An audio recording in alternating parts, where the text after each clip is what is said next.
Well, NASA was started by a Nazi rocket scientist. Once you have the kids' minds, they grow up and it becomes cemented, blowing around kind of like a bouncy house. It's floating like a balloon.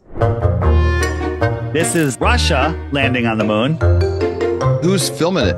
Who filmed Neil Armstrong getting out of the lunar module? How could they pull that off? It is a film production. Again, trickery, totally fake.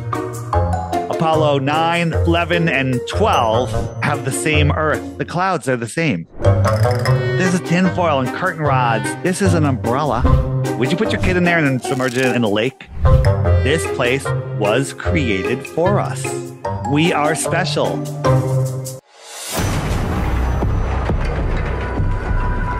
COVID-19 originated in animals sold in a so-called wet market in China. All steps for man, scientists for mankind.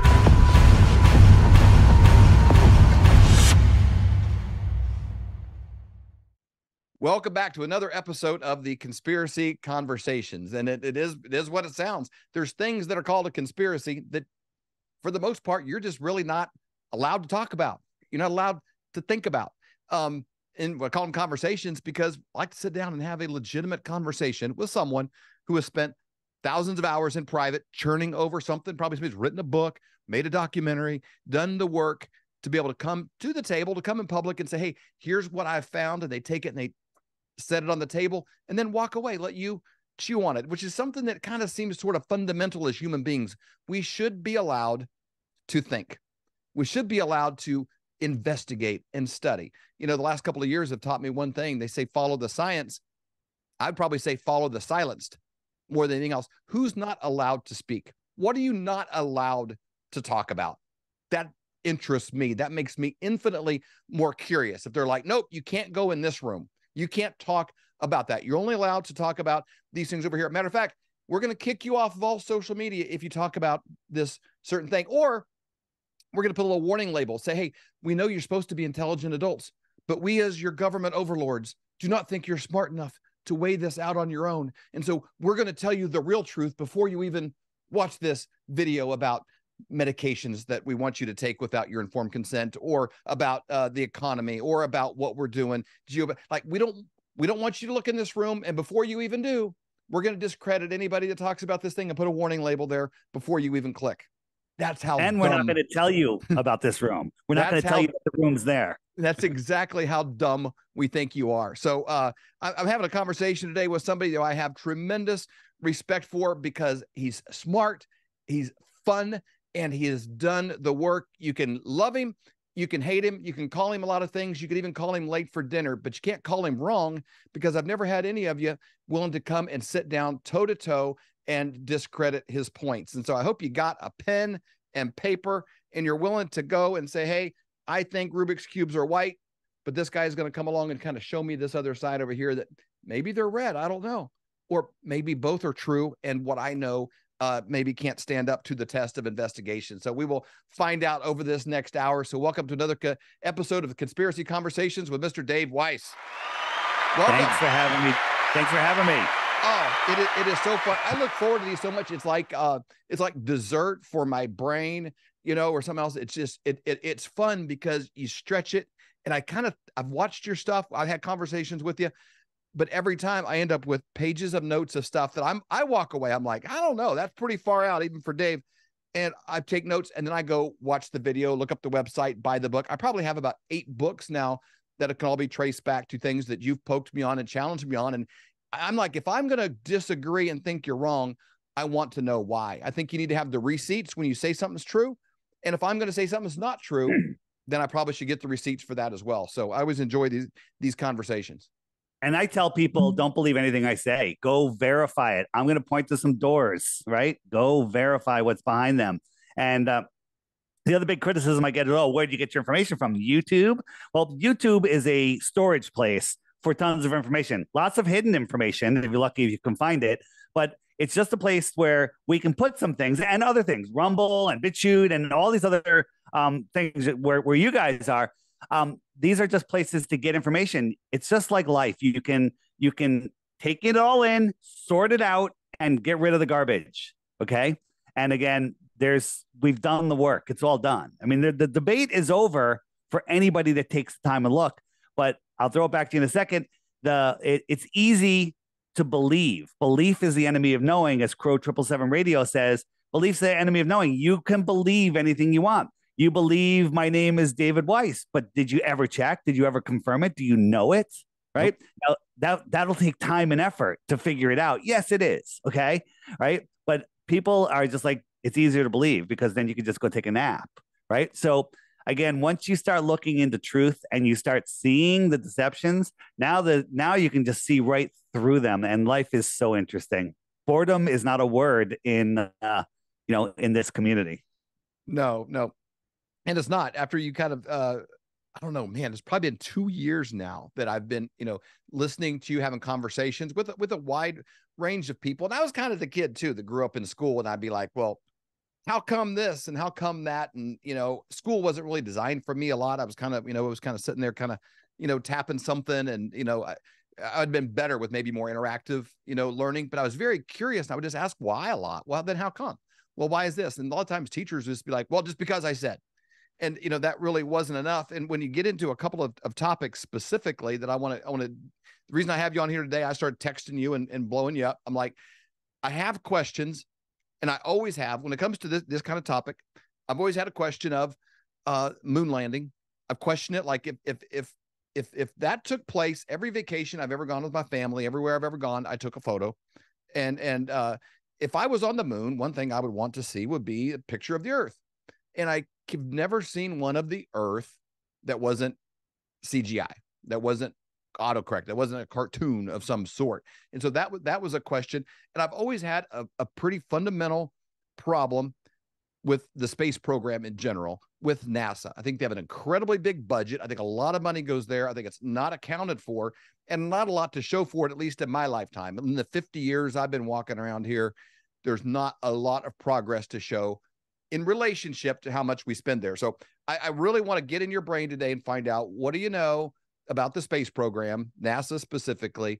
And when I see these films and this footage of Nixon talking on the phone, his rotary phone inside of, in DC with perfect clarity. And then I look at today, if they're going to do a football game at Arrowhead Stadium, they got like semi trucks and vans with giant satellites and stuff to project a football game from down the road. But they were talking from the moon with like a little, antenna with some aluminum foil on it. So even as a kid, I would look at that and I'm like, there's a place called the Cosmosphere Space and Discovery Center in Hutchinson, Kansas, where I grew up. And so as kids, they take you there for field trips. And I would look at this flimsy aluminum foil based stuff, and I just instinctively was like, are you sure? And this was in the 70s. And so as time has gone on, I look at the cars we had then, I look at everything that was around in the 70s, and I'm just baffled even more so as we go along. I know you've spent more time on this topic than anyone that I'm ever going to run into. And I know our listeners are super curious by it. I love that you always got the images behind you. You got the receipts, you got the details. And I'm just excited to see what you got to say on it. Dave, there's a lot of people that have done a lot more work than I have. I just have a wide range and an ability to present pretty well. So don't call me the leader. I'm just one of the guys with the loudest mouth, and I'm here, and I know enough to cause you to rethink your entire life. Let me ask you a question. And I don't know if I asked you this last time we talked, but when you're flying into your home airport and you look down and you see your house and you're flying alone, right? You're at the window seat. What do you say to the stranger next to you? Look, there's my house, right? Yeah, right. You got to, it's my house. You're so excited. On the moon, the dialogue on the moon, if you look at the transcripts, never once did they say, oh, look at the Earth. Never once did they say the word Earth. Okay. I mean, the Earth is 6 times bigger than the moon from the moon, right? Looking at the moon, and it's where you live, and it's rotating, and it's colorful. Wouldn't you just be screaming up and down, look at the Earth, oh my God, look at the Earth, look at the Earth? Absolutely. That's all that. Nope. They were taking pictures of rocks, and they would just ignored the Earth because, in my opinion, educated, informed opinion, they were on the Earth. There's very few photos from Earth, but in 2012, we got this picture. Okay. What do you see in this picture? What do you see? Some clouds. It looks like a little bit of North America. Maybe a little bit of North. This is all North America. You got a little bit of Canada here. You got Baja. You got Mexico. and comes over. This is just the top of South America, right? Here's Florida. And perfectly round, which is really, it's a very nice circle. It's perfectly. And you know what's funny? If you look at a map of the world, this is the Mercator map, right? It's supposedly the globe laid out flat, right? And if we look over here, not only did they take these exact dimensions, but they took the exact paint job. Look, they took the exact paint job, right? So, wow, that's a really good graphic. When you look at a ball, from this far away, everything else, all of this land, all of this would have to be on the other side of this ball. Okay. All of that would have to be the other side of the ball. Are you kidding me? Interesting. Right. And then when NASA says, thank you. When NASA says, look at these photos of Earth. Oops, I'm showing the wrong thing here. Hold on, let me just clear that. These are all from NASA. Which one do you like? Okay. Because if one of them is real, then the others are fake. If they're all real, they can't be, right? Right. These are images. Here's the 2012. Here's another one. If you look at it close, America is way, way, way smaller. People are like, they didn't have CGI back then. They didn't have Photoshop back then. How do you know what they had first of all? But here's a question I have. I'm going to show you 3 photos. You got this guy, everyone knows who he is, and you got this guy. Right. Okay. So I'm going to tell you that one of them is a painting. Really? So if one of them's a painting, which one would you pick? I don't know the guy in the middle, so I guess I'd go with him. The others look like perfect photographs. So I gave you, this is what's called a false binary. Okay. They're all paintings. Okay. None of them are real, but no, this is how they get you. They give you a false binary, hey, right. The Republican, the Democrat, I'm going to pick this guy. Yay. It doesn't matter. It's all false binaries. Right. And so these are all fake. So what's harder? Fake paintings. Wow.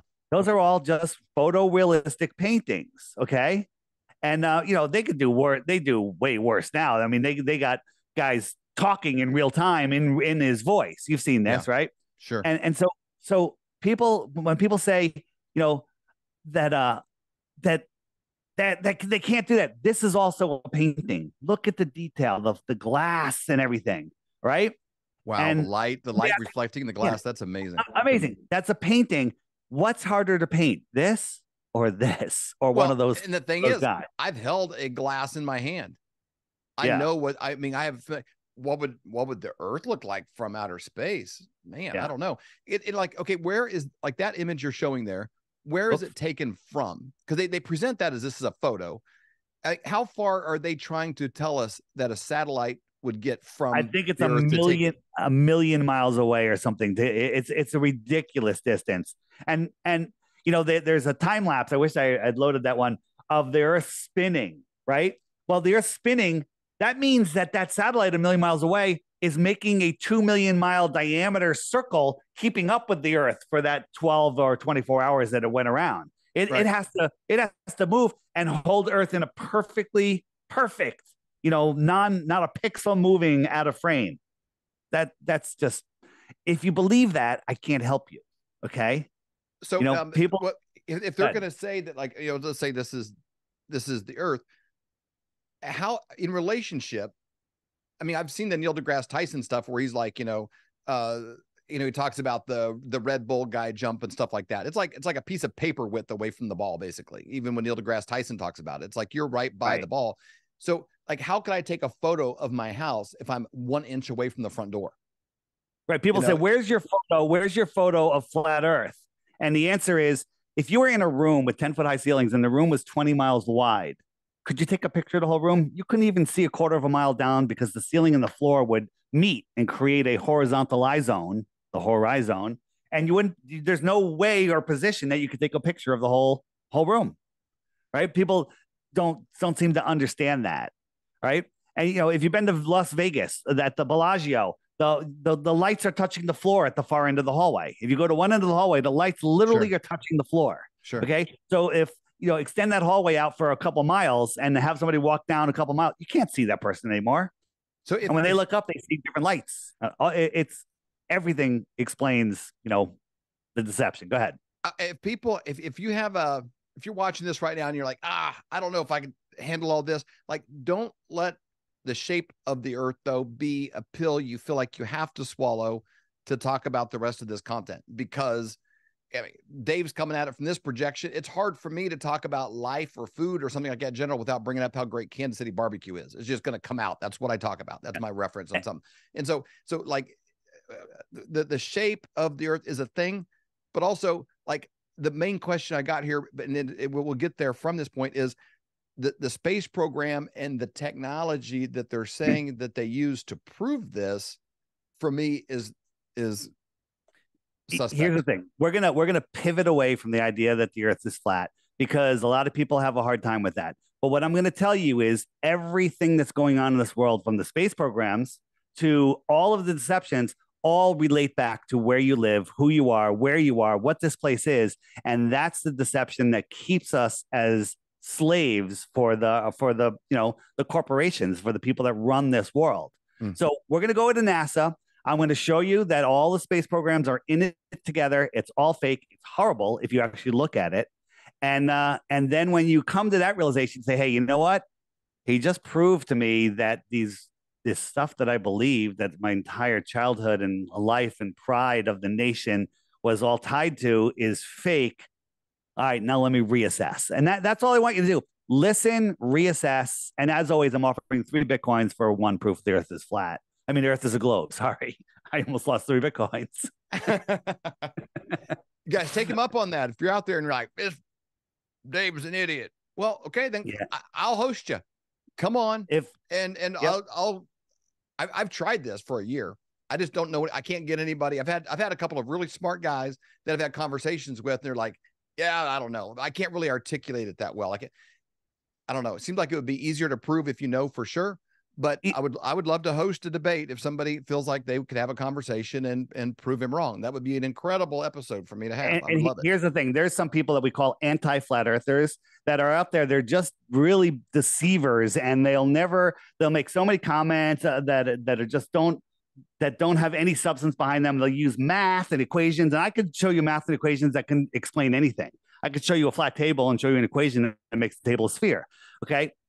These people are not, they're not out for truth. They're out for deception. But we'll take any professor, somebody that's, in a university, somebody that, that really wants to have an open discussion, is willing to learn. That's the kind of conversation I'm looking for. Wondering why I'm wearing Psalms 19:1, right? Psalms 19:1 is the heavens declare the glory of God and the firmament showeth his handiwork. Well, for those of you that don't know, our NASA was started by a Nazi rocket scientist, alleged rocket scientist, because there really was no space race. And on his gravestone, it says Psalms 19:1, the heavens declare the glory of God and the firmament showeth his handiwork. Why is the head of NASA, the founder of NASA, talking about a dome? You have any ideas? On his tomb. On his gravestone. That's all it says. Yeah. That's all it says. His date, his name, and Psalms 19:1. Is that revelation of the method where they always have to tell us? Is that a deathbed confession, or is that just poking at us? Like, hey, what are you going to do about it? We'll just put it here and and laugh, because I think that they love laughing at how really I don't want to say dumb or ignorant. Ignorant's a better word, but how lazy people are. People are lazy. I was one of them. I was ignorant, dumb, and lazy. Okay, when it came to this, because I didn't take the time to look. I took 4 years of astronomy in college, and I was awesome at it. Okay. I was great at it, and it's all pseudoscience. Amazing. Wow. Well, you can see how quickly people are to fall in line on something that they're just told enough. I think the last couple of years, with pandemic stuff and everything else, people lost their ability to even do risk assessment. Like, I can't come to your house, Dave, because it might be raining tonight, and people get car accidents when it rains, or something. It's like, yeah, maybe, but you're probably pretty safe. But you're like, well, there's even one chance something could happen. The odds, like, we forget how to do actual risk assessment and make those kind of decisions. But that's because of media and programming. We saw its impact on people, and I was amazed at how quickly people fell in line when they're just told something over and over. They get 4 or 5 points of reference. They assume, hey, consensus equals truth. You can get 9,000 people to tell you something wrong that make it true. Yeah, right. People just hear things and they believe it because, we're run by the headlines. They turn on the news and why would the news lie to us, right? If you're, I don't think any of your listeners are at that point where they just believe the news. But here's just a sample of articles about asteroids just missing Earth, right? Because they're like, they keep missing. We need NASA, right? Asteroid the size of 23 bonsai dogs. Okay. Then the next 22 tuna fish, right? Then 6 Darth Vaders. Okay. These are mainstream in science magazines. Eggplants, 48 eggplants. That doesn't sound very big. Okay. 90 elephants. That's a big one. Thank God that didn't hit us, Dave, huh? That would cause some serious damage, right? 787 matzahs. And guess what? That one hit on Passover. Okay. That one happened on Passover. Absolutely. These are in science magazines. They just go on and on. I stopped saving them. Okay. 69 American alligators. What about an African alligator? Are there alligators in Africa? All right. Crocodiles. I don't know. Yeah. It goes on 18 platypuses.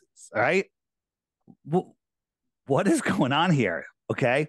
These are mainstream articles. I think AI is writing these articles. Okay. I don't even know there's people behind them, but they're out there. People read them like, wow, that's really cool. And I think it's to attract the kids, because once you have the kids' minds, they grow up and it becomes cemented. It does create fear. You don't want to walk outside and be like, holy crud, is something going to land on me? Right. It's like the witch and the Wizard of Oz or something. Right. 100 hot dogs. I don't even think that one would make a crater. Come on. Isn't that kind of funny? It is. What's the purpose of that, you think? Because you think with the gravitational pull, if they were coming by anywhere near, they would get pulled into our. Well, you don't understand momentum sphere, and gravity flips them around and then he throws them back out into space. Slingshots them somewhere else. Comet comes around our sun, goes out for 76 years before it comes back. Somehow, even though we're traveling 4.5 billion miles a year, it finds its way back. The sun's traveling at 500,000 miles an hour. Okay. And for 76 years, and somehow that asteroid comes back and finds the sun again. I mean, think, people, think. Let's get over the rockets. I know a lot of people brought up to me when the Georgia Guidestones got, blown up or whatever happened to them. It really hit them. They're like, so we can look through the holes in these rocks and it lines up with the exact same star all the time. How that works. I think a lot of people that made them really scratch their heads and kind of look at things a little bit different. Yeah, I mean, and the problem is it was up for over 40 years, and it should have moved more than 0.5 degree, which is like over the width of the moon, like a width and maybe 2 widths of the moon. It should have been well out of that hole. And the fact that there's a hole in the pyramids, a path, or what am I saying, a hole. We'll just call it a hole in the pyramids, a shaft in the pyramids that points towards the North Star. And you're like, wait a minute, how is that still pointing towards the North Star? And the argument there is, it was pointing towards Thuban, a different North Star 2,000 years ago. And we just have time where it's pointing, towards our North Star. But the Georgia Guidestones was made to point at the North Star, and it proved that we're not moving. Okay. And that's why they got destroyed. A terrorist. When we're at live events and a lot of people come up, they'll be in conversations with me. It's a funny thing with this topic. They kind of come up, they'll kind of look around like this a little bit, and they're like, I really like those shows you did with that Dave Weiss guy, and it's like, here's where I got to thinking about that. The Georgia Guidestone's a big one, but they come up like they're one of, like I wonder if I'm selling weed or something, it's like that kind of like, hey buddy, I like that show you did with Dave Weiss. It's like, it's interesting, because people are really curious and they enjoy that conversation, but the Georgia Guidestones got a lot of people thinking. Yeah, it certainly did. So this is the space shuttle, right? Now, I contend that this is a helium balloon, like a Macy's Day Parade balloon. This also, maybe there's a little bit of some combustion stuff in here that lights on fire, and that this is also a balloon, and some also stuff that's just a balloon. NASA owns all of the helium companies in the world and is the largest consumer of helium in the world. Okay. Why? Right? You can make up excuses all day. This weighs 4 million pounds, and there's a little breeze, and you can see that it's blowing around. Okay. It's blowing around in the wind. Wow. Give you a different look, different view. Here it is, blowing around kind of like a bouncy house. Well, I wouldn't want to ride on that thing. How does 4 million pounds blow around like that? And so this is what I really want to show you. So this is the external tank. It falls back to Earth and it burns up. It deatomizes. It falls so fast. Now, that camera didn't accidentally see that windowsill. This is the guys on the shuttle. They disconnected from that. They're on their way to space at 25,000 miles an hour to get out of orbit. Okay. They're on their way up. This tank that weighs like 10 tons empty is falling back to Earth, but somehow they were able to orbit the entire Earth and catch up to that thing and still see it. Okay. Wow. And they show you now, does this look like a seal? Like this looks like an airplane window to me. Okay. I don't know how that's going to be in space. And then people say, oh, well, how did they get, I can see the curvature of the Earth. And I show people this, and they're like, I see the curve. You see the curve, right? And there's clouds. That's why you're not seeing land, right? And you always can tell that it's the space shuttle because I just paused it. You always see part of the International Space Station. I'm sorry. This is, I told some people this is from the space station. Not sure if you saw this. And then they'll swear up and down, and then they'll say, well, it's really not. It's a picture we took in our front yard, and we just turned it upside down. Okay? That's how easy people are fooled. Wow. Okay.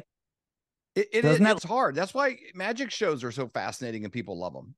I mean, your eyes can play tricks on you. You've seen these pictures of it's like the blue and the green dress or whatever. People like which color is it? And everybody debates something. It's like your eyes can just mess with you.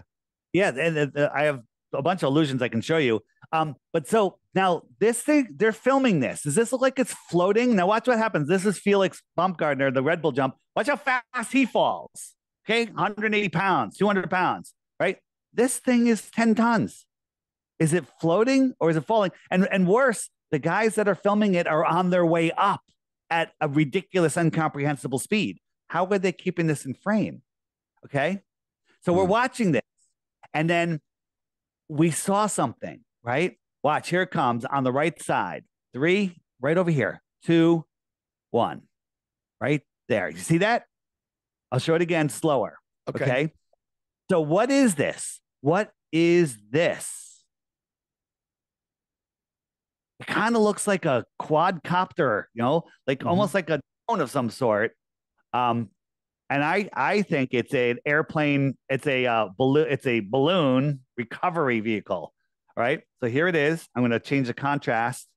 There it is. What is that? I don't know. It's something. It's some sort of aircraft that's cloaked, for lack of a better word. It's hidden, and it was caught on camera. Okay. That alone says this is fake. This thing floating there, even if it was being filmed from a helicopter.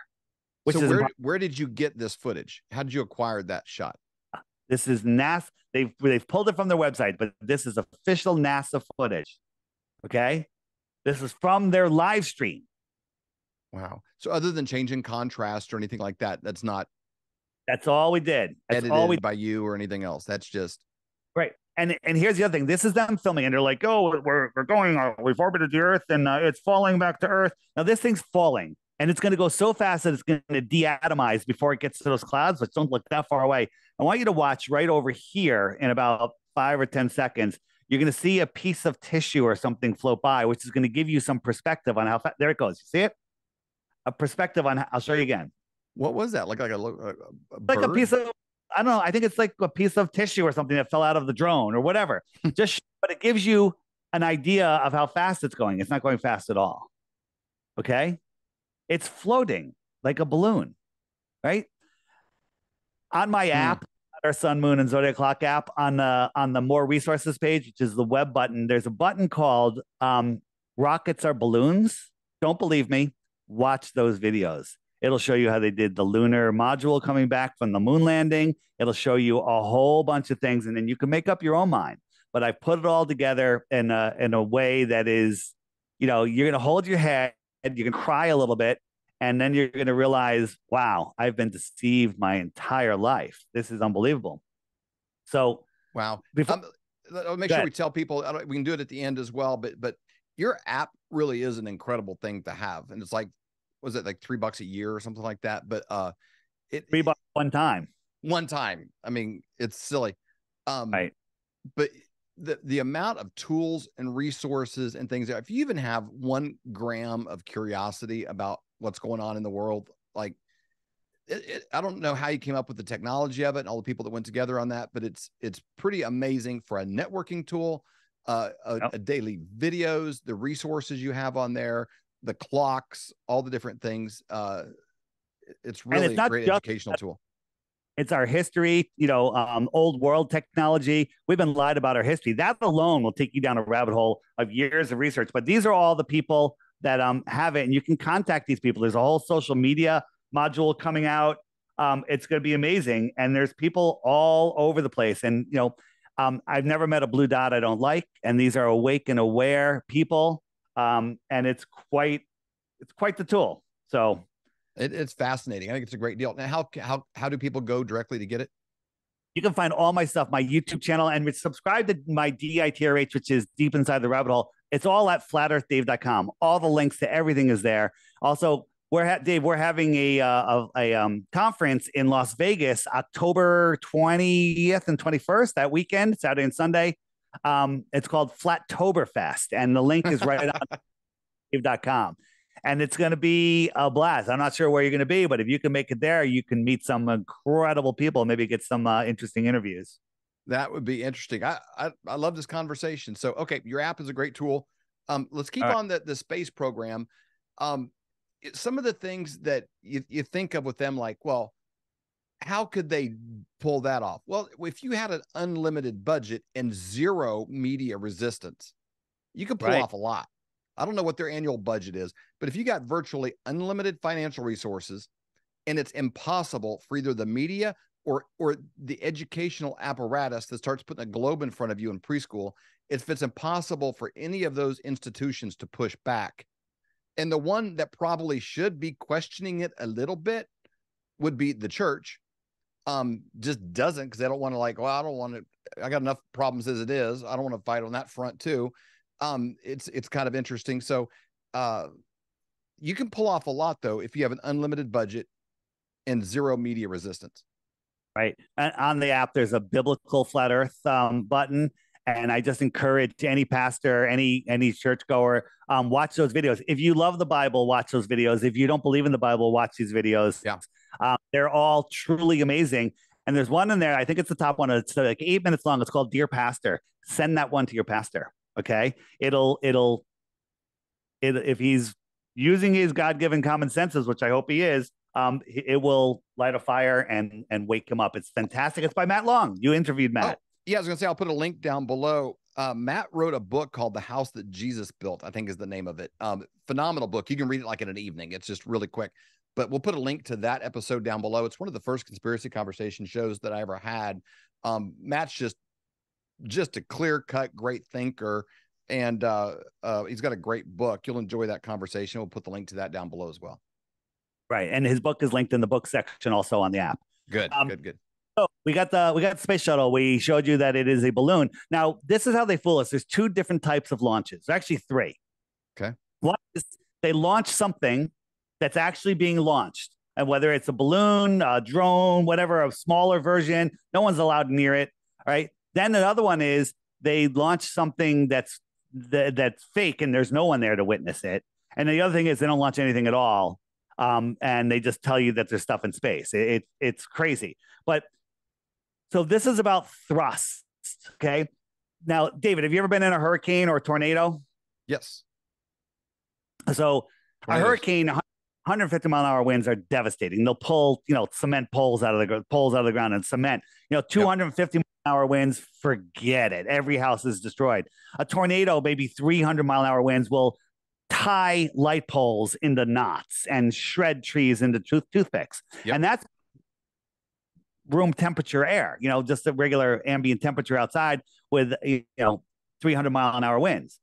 Look at this fence right here. What's coming out of here? Is it room temperature? No, it's not. It's thousands of degrees. And is it coming out miles an hour, or is it coming out over 17,000 miles an hour? Because we know that the orbit is 17,000 miles an hour, 17,500 miles an hour to catch up to the space station. So the thrust has to be at least that amount. So 17,000 mile an hour, superheated, and the fence doesn't even shake. These people are 11 miles away, but they want you to make you think that they're right there. They can't even see this thing until it's up in the air because it's behind a tree line and it's this big. Okay, they're so far away they can't even see it. It's way there, and they want you to think it's right there. If you Google space shuttle launch, this is what video will come up. Watch it because there's a couple things. So this goes right now. Watch right here. It goes up and then it goes back down. 4.5 million pounds doesn't go up and then come back down. Right. Then you got all of this smoke. Now, is there a smoke trail on this? Yes. Are they launching something? Yes. They're launching a balloon, in my opinion. Right. You have all of this smoke that's coming out of the ground, but you'll see a smoke trail, as we all remember. I'm editing a couple of times here. When the Challenger blew up, it had that smoke trail. So something was launched. Let me just jump forward a little bit. And so we have this launch right here. So it's going and it kind of looks like it's petering out. And then when they switch to this shot, this isn't real. This is nothing. You're not seeing the smoke plumes. You're seeing this, and this isn't really happening. This isn't up there. Okay. So where is this taken from? Who are they saying who's filming this? Where is it? This could just be, filmed at another time. It could be a miniature, and they're just showing it close, right? So that part right there, this is when the external solid rocket boosters come off. And they always tell you, once those solid rocket boosters are lit, there's no way to turn them off. So they're still thrusting. Then all of a sudden, explosive bolts go and they come off. Now, this thing, I'm pausing. This thing is going at least 17,000 miles an hour right now. Okay. How are these things going sideways at 17,000 miles an hour? How's that possible, Dave? Like if you're on a car going 100 miles an hour and you hold your hand out the window like this, you could, but you go like this, your hand's going to rip right back. Right? That's at 100 miles an hour. 17,000 miles an hour. How's that thing going? How's that going? And then when you watch this, you hear it and see it at the exact same time. How fast is the speed of sound? The speed of sound is like 700 miles an hour. They said it was 35 miles downrange. Let's just say it's 20 miles downrange. It would take 90 seconds for the sound to catch up to the lights. 90 seconds. That's a minute and a half.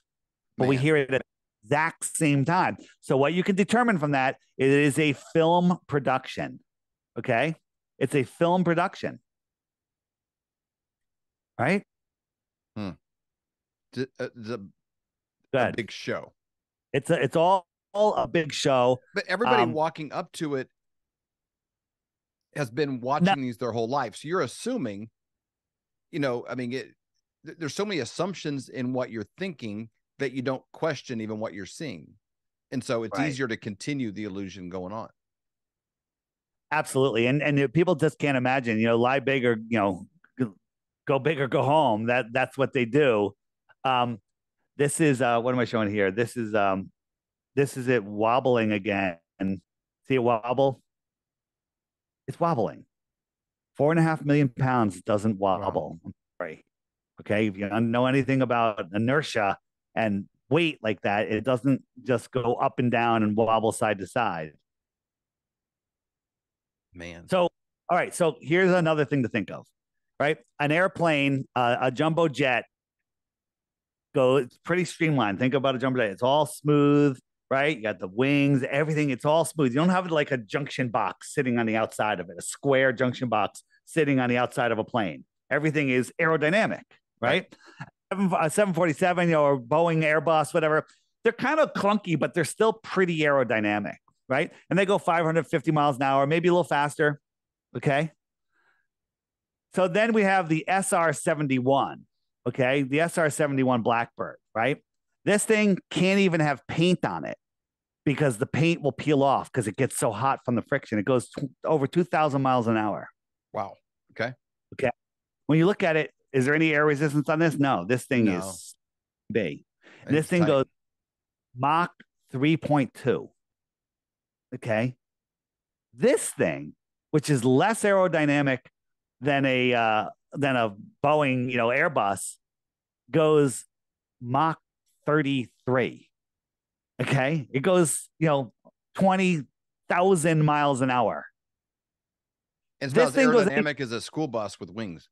Yes, absolutely. And this thing, if it goes any faster, it starts to rip apart. It actually starts to rip apart. It can't go any faster or it starts to rip apart. This thing, no problem with this big tank on it. Okay. With this big tank, it's got a PVC pipe going down the side with square brackets on it. It's got paint on it. Excuse me. It's got That's great questions. Yeah. Why doesn't the paint burn off? How come there's all of this? It literally has PVC pipe on it, which it blows my mind that people don't see this. The SR-71 is going so fast that it would have to nose down 80 stories. That's almost the height of the World Trade Towers were every second to follow the curve of the Earth. Okay. 80 stories a second. That's how fast the Earth would be curving away. Based on the formulas that are presented of how many inches per mile or whatever that the Earth curvature is, based on their numbers. Right. Is that correct? Absolutely. Well, based on their numbers, 100%. And there's no arguing it, but they'll claim, well, gravity is holding it around. Whole nother argument. At the end of this, I'm going to bring you guys one globe proof with airplanes that absolutely cannot be debunked. And it's a proof of the flat Earth. It's a globe destroying proof. So we'll go from there. When did the SR-71 Blackbird, when did it come about in relationship to the first space shuttles? Hasn't that been around before, long before? Didn't it come out in the 70s or even 60s? I don't remember. It's been around in my idea a long time, and it kind of has that look also of like the stealth bomber. Those things have been around for a while too, that have no friction on them, just clean and tight. They fly over here a lot for Chiefs games and stuff like that. Right. And even a flyover at Arrowhead Stadium, there's still like when it comes over, it goes over and the sound follows. And I'm sure they've slowed that thing down to its bare minimum to do a flyover football stadium. Right. So I'm going to show you. I was talking about the different types of rocket launches. So let's look at this one. So we got all this smoke that comes out the side. How come it doesn't block the camera view? It's very convenient. So this one has no smoke plume. Okay. These people are not looking at a rocket launch. This is just edited together. This is like a back screen. So the smoke coming out of the shuttle launch is kind of hit or miss, depending on the day. Well, no, it's no different. The shuttle always had smoke because they're always launching something real. This is a fake launch. These people aren't there. When we see crowds like this, we zoom in on the people and they're like looking in the wrong direction. They're holding their phones up, but there's nothing on the screen, right? These people are probably cheering at a football game or something, but it's edited. And they want you to think like, oh, look, there's witnesses. No smoke plume. Right? So let's look at another one. So this one is. So what are these launches of? Are these in like China or different things? Or that was a Chinese one. This is SpaceX. This is SpaceX. Okay. So again, these people aren't really here. This is launching something real. It's leaving a smoke plume, just like we always saw all of the old NASA launches. The moon landing. They launch something. It goes up into the sky and it crashes out in the Bermuda Triangle or Point Nemo. There's places in the ocean where nobody is, and they just crash these things there. And they say, okay. Oh, when somebody finds, they go, oh, that's a decommissioned satellite or decommissioned rocket that was just, that landed there or whatever. But it's just excuse after excuse. Here's another one. And which one is this? So this one let me jump forward. This one takes off. Again, no smoke plume. You got this close up, right? This is literally, I think this is a cartoon. But when they don't show anything below it, there's nothing there. This is not it's not a real rocket. And this one I'm not sure if I showed this last time. I call this the 2-pack rocket. So it goes up Again, fake rocket, because you got all this smoke down here and then just perfect little clean, looks like a little blowtorch. No smoke. But they had a glitch. So it's going, and again, they're not showing anything below that. And some glitch happened, and watch right here, the rocket disappears. Right? Ready? It's gone. See that? You see that this like layer that happened? Let's zoom in. Wow. Yeah. What's going on there? Again, trickery. How exactly they do this? I don't know. Okay, is it a hologram being projected in the sky? I don't know. But it's not a real rocket. Not a real rocket. Interesting. Yeah. And then but here's a question. I mean, I'm just going to kind of fill in with what listeners might be thinking, like, okay, Dave, I get it. There's things you can look at that might be a glitch here or there, but how could you have all the people that get the rocket out there and built the knobs for their stuff, and everybody, like, somebody would spill the beans, right? If they're like, hey, why are we building this thing? And it's not, how could you keep that many people quiet? The Biden family is having a tough time just keeping their business partners quiet and all their international donations. How could they keep a whole program the size of NASA? How could they keep that? You and I work at a factory that makes the engines for the rockets, and we really work hard, and we get it together, and we test it and everything, and then we ship it off to NASA. We make satellites, they ship it off to NASA. Do you ever see anything going to space? You're making real things. Now, if NASA wanted to control the quality, they would hire a couple companies to make all the parts. But for the moon landings, they hired over 20,000 companies. 20,000 different companies. This way, everyone can say, my grandfather worked on the Saturn V. Therefore, you're calling him a liar? Nope, I'm not calling him a liar. There's people that work at NASA that have no idea. One of the controllers in the control room said, we practice so many times on simulations that we can't tell the difference between the real thing and a simulation. You know why? Well, because if you're just in a control room looking at computer screens, it could be. It's all a simulation. Yeah. So look, this is a rocket launch, right? And it just goes up and it flames out, and then they show you a cartoon. They switch to cartoon mode. This is going around the curve of the Earth, okay? Right? And it goes right from here into the Bermuda Triangle where there's no boats. And if somebody happens to be there, normally they'll just cancel the launch. Like, oh my God, a boat got into the restricted area. Launch is canceled because of weather, But then if somebody happens to see something, something weird happened. This boat disappeared in the Bermuda Triangle, and then less people even go there. Okay. So it's the same thing. They have another one called Point Nemo. Look that up if you want to learn some stuff. But so check this out. So this is, a regular NASA launch up and over the curve of the Earth, but an airplane, thank God they leave these long trails, just goes in a straight line, and it looks like it's getting lower due to perspective. We know the airplanes fly straight and level. So this is a straight and level line. What is this? This is crash. It's like the arch in St. Louis. Yeah. It's just crashing right in the ocean. I mean, all of the NASA launches, they all just go up and crash down, right? They all just go up and crash down, except when they show us, this was seen from the space station, the launch, right? Totally fake. This is just fake. This is, I don't even think it's going up 25,000 feet. That's it. And it just goes and disappears. And people are like, oh, it's in space. Very crazy. Man. Well, because you're always working against people's assumptions. Like, if I assume that's what it's going to do, then that's kind of what I see. Right. Did I show you the green? Did we cover this, this rocket from SpaceX? Now, we've never really done a lot of rocket stuff or any NASA stuff. It'll get referenced from time to time, but I like to have you on, once a year or so, nothing else, just to kind of like clean out the cobwebs and get everybody ruffled up and irritated. This thing is gigantic. Okay, this is a drive-by. This thing is huge. You can drive a truck underneath this thing. Okay, this is massive, right? So here is a real-time, unedited launch where they show us, again, before it takes off, edit. Oh, we have this. This is the onboard camera. And look how slow this thing is going. Again, clean flame. All the smoke down here, clean flame. Okay. Now we got a far shot, And we got another shot. Now think about the angles.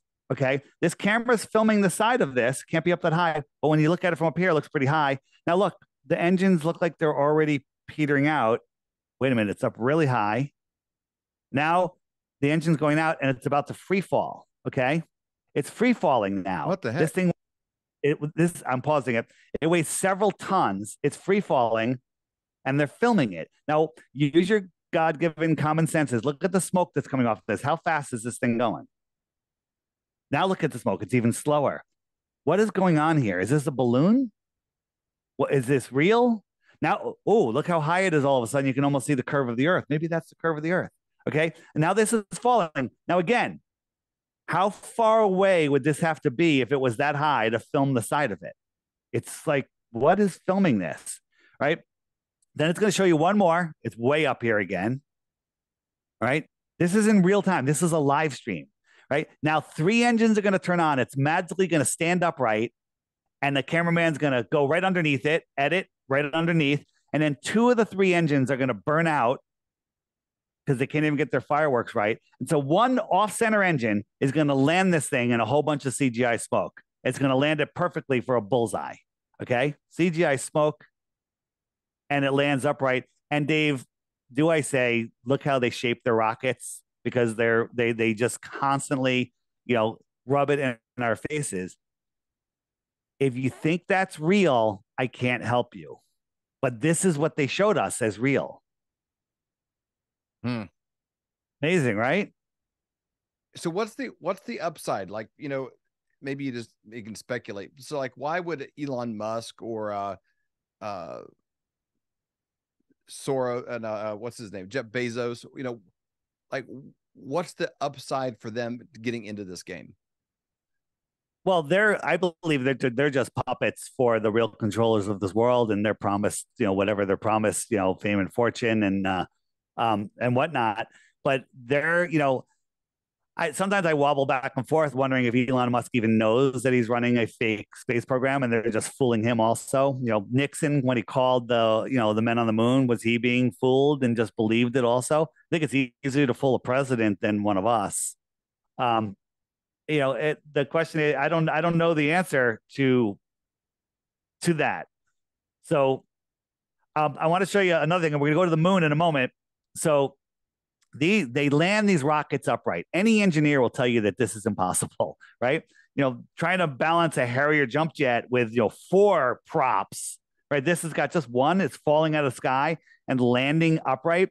And so they have it in space here, right? This is the first stage. It's falling back to Earth, and it's going to land on a raft that's 800 miles off the coast of Florida. No one's out there. It's a drone raft, and it's called Sorry, I Still Love You, or something like that is the name of the raft. And it's going to land on it. Now, Dave, out in the ocean, there's currents, there's waves, there's wind. Yeah. Up in the air, there's 200-300 mile an hour winds. How does this thing, just using these little milk crate flaps, steer itself and land on a raft in the middle of the ocean? Okay? With nobody there. And this is what they show you as a live stream, and everyone claps. Look, oh, there's the raft. It lined up perfectly. This thing weighs like 10 tons.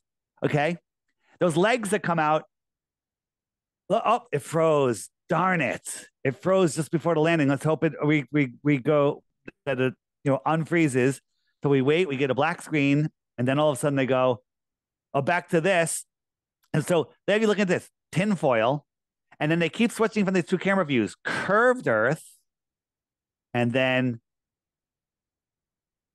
flip back. Oh, no, it's not showing. It'll show it again in a second. So this is another landing. So it's showing you the rocket view and the ground view. They're a little out of sync. You can say that's just the thing. This is what they showed you, right? Oh, I mean, that's just like somebody could be holding this little model, right? Falling out of the sky. It's going to find that raft and it's going to land on it. Oh, it landed on it. Beautiful. This is all they have to show people, and people will just believe it. People just believe this stuff. Okay. Here's another one. Falling out of the sky. And Dave, I've been out in the ocean. Very rarely is it calm and not swelly. Every single time they land, it's calm and not swelly. Okay. This thing, you can drive a car underneath these legs. This is gigantic. Okay. And it's falling out of the sky. concave Earth, and then curved Earth will show back and forth. I think they just do that to confuse your mind, so you really don't know what to think, right? Then you can blame a lot on the lens and the the view of it. Well, they say that the vibration shakes the camera and it loses its connection just before it lands, and then after it lands, oh, there it landed, yay! Okay, a bullseye, a bullseye. Okay, every single time that happens, and people just allow this. People just allow this, right? What is this? This is there's atmosphere there. But it's why doesn't it hold a piece of tinfoil out of your car on the highway? Tell me what happens to it. Okay, this thing's going 20,000 miles an hour, and curved Earth, and then it'll show you. Oh, that one didn't show it again. Again, it just these are all different landings I'm showing you. Let's see what happens with this one. Then I got a better one to show you. Oh, it went out. It just went out, and then it just cut away. Okay. This is coming down. Ready? It's coming out. Let's see. Oh man. And it landed. It looks like cheap science fiction effects. And then so if you know again, about I'm just like naturally kind of skeptical and not that trusting in government to start with. So I guess when I look at these things, I'm just kind of like, I want us to be able to do some of these magnificent, incredible things. I know, but Dave, but it's like, like, come on. Watch this one. So this one's coming down. You're going to watch it here, and then watch right here. The little box up here. It's like they got their layering messed up. Ready? Oh, what's that? What's that box? See that? What is that? It's an editing error. Yeah. Now, did they do this on purpose? I go back and forth. There it is. There's the box. I'm just going forward and backwards. So it's showing you that there's deception here. This doesn't just happen. Oh, it's an artifact because of the transmission from the satellites, over the curve of the Earth. I mean, people just say anything and go, oh, well, that sounded really good. I'm going to believe that. Yeah. So you have to believe that it lands out in the ocean 800 miles, and then a tugboat brings it in, doesn't tip over or anything. Maybe they strap the feet down. But this is huge, huge. Goodness sakes. NASA. And then what's the connection? How much is done by NASA in conjunction with SpaceX and, these different private entities? Well, SpaceX is a private arm of NASA, so we can't FOIA request them because they're a private company. But NASA has all access to their computers and back room and everything. So it's literally SpaceX is run by NASA, but it's a private company, so we can't FOIA request. Even though we've FOIA requests many things, spacewalks and everything, and they charge us a fortune, and they don't send it for a year. And then when they send it, it's all blanked out. It's all like, it's just all cameras turned off. Like, oh, sorry, we didn't know, because we catch them all the time on their live feeds. And that's it. This is a not NASA. This is the Go Fast rocket. Have you seen this, Dave? Yes, I've seen this clip. I've seen yes. Yeah, so this went straight up and uninterrupted, unedited footage. We're spinning, but it's uninterrupted footage. It hits something, okay? And when it hit something, it just started floating weird, and it saw the moon. There's the moon. That's impossible on a globe, because it was here in Arizona, and the moon was here. So if you had a basketball, you're a millimeter, half a millimeter above that basketball, and the moon is directly below the basketball. How would you see it? Hard. You can't see it. Man. Not hard. Actually impossible. Wow. Let's go to the moon. We'll go to the moon? Yes. This is my biggest question mark. I'm like, all these goofy things, and maybe there's good answers for it, of especially based on the time they did. When I was a kid, we had this Ford Falcon, and these crappy cars. Barely, most of them didn't have electrical windows or anything. At AM radio. But we could go to the moon, and they can land on it and then somehow film its exit from the moon to rejoin the spacecraft and get man back on it, and then come back home. Seems every year it seems less possible. Yeah, well, we're going to make it impossible right here, right now. People are like, what about, the Japanese? They went there, and now India. This is India. India's going to the moon right now. They got something in orbit of the moon. They're going to land on the moon on like the 20th of August. This is their footage. Right? This is their footage. Right? They always have to do a little bit of a selfie so it's from space, but this is their footage of the moon. If you can't see this, I can't help you. And then we have this. This is years ago, Russia landing on the moon. Okay. That was nice. Come on. Nice landing. Who's filming it? Great question. Who filmed Neil Armstrong getting out of the lunar module? There's a guy on the moon filming the first step of the man on the moon. Okay, yeah, but they don't want...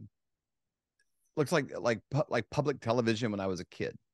So let me show you something. This is them taking their lunar module thing out. But here's the thing. This is actually, I believe, from a movie, from an obscure hidden movie that may have come out after this was shown. But this was shown as real footage. Then years later, they're like, oh, no, that wasn't real footage. That, this is what they showed us. It's like the big article on the front of the New York Times, David Whited, robbed a bank and he got away with me. And then you're like, I didn't do it. And so 2 weeks later, they put a little thing on the back page like, oh, David actually didn't rob the bank, but nobody sees it. Everyone remembers the headline. And this is what people remember. Right. So how did we go to the moon when we didn't have, iPhones and computers? This woman wrote the code, all of this paper. This is all the code in pencil. She did all of the calculations herself. Nobody else can do it. And they lost the papers, David. You're kidding. They lost the Rosetta Stone. They lost the Rosetta Stone. Right. And why would NASA need a studio like this with the giant moon and a track for a camera and all sorts of stuff like this? Why would they need this what would they need it for? Okay. Practice. Practice. I don't know, man. Yeah. It Remember Ocean Gate that just happened recently, right? Yeah, the submarine. Yeah. So out of nowhere, countless structural engineers appear across the world saying, analyzing what happened here on this submarine. It's been over 50 years and not one has analyzed this thing. Okay. Because you out of nowhere. Well, you can't. But that's my pushback on this whole thing is certain things you're allowed to think about, other things you're not allowed to think about. When I say allowed, it's like truly by the tech overlords of even what information isn't taken away from you or made impossible to find or anything else. You can talk about that submarine. It was the most talked about thing in the whole world because it's a beautiful distraction from other things that are happening in the news they don't want you looking at. There was really nothing in the news that day other than Hunter Biden's charges got and JP Morgan and Epstein emails were released and 1.3 million of them accidentally got destroyed. And something happened with the Fed. They approved something absolutely ridiculous, something with CBDCs being, pushed forward. That's all unimportant. This is important. A billionaire decides to go into a metal tank, to go down to the Titanic. It has no windows. It just has a TV screen. Why do you just stay on the ship on the couch and drink a martini and watch it on the big screen? That's a good question. Okay. Why would you go in a windowless thing down there? Okay. It makes no sense whatsoever. Right. And it's called Ocean Gate. Why? What's up with that? Sounds like Watergate to me. Right. Watergate.